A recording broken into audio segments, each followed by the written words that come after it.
Dims के साथ हमने जो कॉन्ट्रैक्ट था उसको टर्मिनेट कर दिया है और अब पूरा जो ट्रैकिंग वगैरह है वो सारा एनआईसी द्वारा वो मैनेज किया जाएगा। और अम, और ये एक बहुत पुरानी डिमांड थी।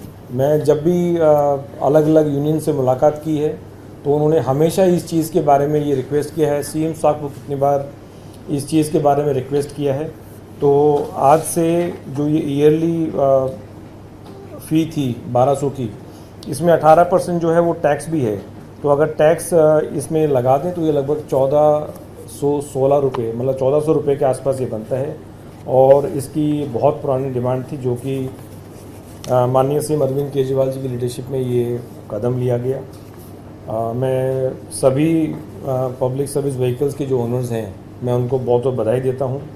और सीएम साहब ने भी और हमने भी ये बार बार कहा है कि जितने भी पब्लिक सर्विस व्हीकल, चाहे वो ऑटो हैं चाहे टैक्सीज़ हैं, ये बहुत अहम भूमिका पूरी दिल्ली वासियों का जो एक डेली रूटीन है उसमें एक बहुत अहम भूमिका निभाते हैं। लाखों हज़ारों जो लोग हैं वो उनको एक अपने डेस्टिनेशन से लेकर दूसरे डेस्टिनेशन पहुंचाते हैं, चाहे वो किसी भी काम के लिए बाहर जा रहे हैं। माननीय सीएम साहब ने बार बार ये कहा है कि हर एक ऑटो टैक्सी वाले जो है वो एक हमारे परिवार का सदस्य है। और समय के साथ साथ जब भी सरकार को ये पता चला है कि इस चीज़ की वजह से कोई परेशानी हो रही है, उस पर तुरंत उसका संज्ञान लेते हुए उस पर एक्शन लिया है।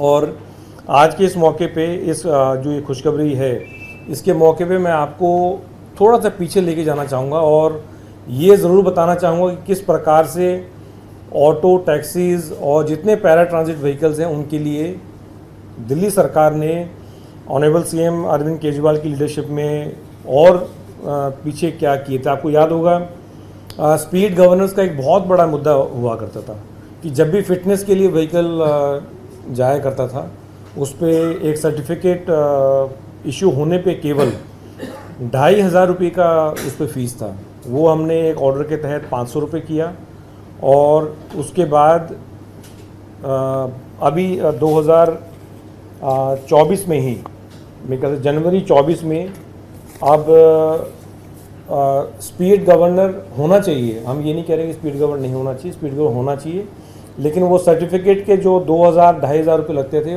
उसको ख़त्म कर दिया गया है। तो एक ये बहुत बड़ी राहत जो हर फिटनेस के टाइम पे वो सर्टिफिकेट इशू करने में जो पैसे लगते थे वो उनके बचेंगे। इसी प्रकार से 2019 में फिटनेस फ़ी जो ऑटोज़ की 200 रुपये थी और टैक्सी की 400 रुपये थी उसको निल किया गया।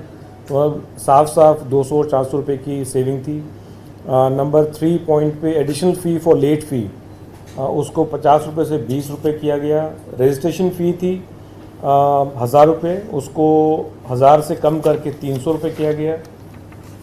डुप्लीकेट आरसी की जो फ़ी थी वो 500 रुपये थी, उसको 500 से कम करके 150 रुपये किया गया। ट्रांसफ़र ऑफ ओनरशिप की जो फ़ी थी 500 रुपये, उसको 500 से कम करके 150 रुपये किया गया। Additional fee for delay in transfer of ownership उसको 500 से कम करके 100 रुपये किया गया। हायर परचेज एडिशन वो 1500 रुपये थी, उसको 500 रुपये किया गया कम करके।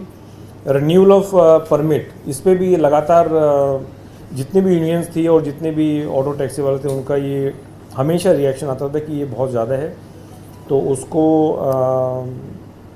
भी कम किया गया। और अब लास्ट में जो ये एक बहुत पुरानी डिमांड जो उनकी बची हुई थी कि 1200 रुपये जो एनुअली जो फ़ी देते हैं व्हीकल ट्रैकिंग की, उसको भी हटाया जाए। तो ये ऑनरेबल सीएम की लीडरशिप में इसको हटाया गया। आपको मैं इसी मौके पे ये भी बताना चाहूँगा कि कोरोना के टाइम जब ऑटो टैक्सीज़ बिल्कुल बंद थे तो मेरे ख्याल से अक्रॉस एंटायर दिल्ली गवर्नमेंट जो सबसे ज़्यादा अमाउंट दिया गया थ्रू फेसलेस, बिल्कुल किसी को हमने बुलाया नहीं अपने ऑफिस, वो टोटल अमाउंट लगभग 167 करोड़ जो पैसा ये डिस्पर्स किया गया था। तो आज का ये टॉपिक मेनली इसी पे था कि जो 1200 रुपये की जो फ़ीस थी और इससे लगभग 1.5 लाख जो व्हीकल ओनर्स हैं उनको डायरेक्ट ये फ़ायदा पहुंचेगा। खबरों के ताज़ा अपडेट के लिए चैनल को लाइक, शेयर और सब्सक्राइब करना ना भूलें।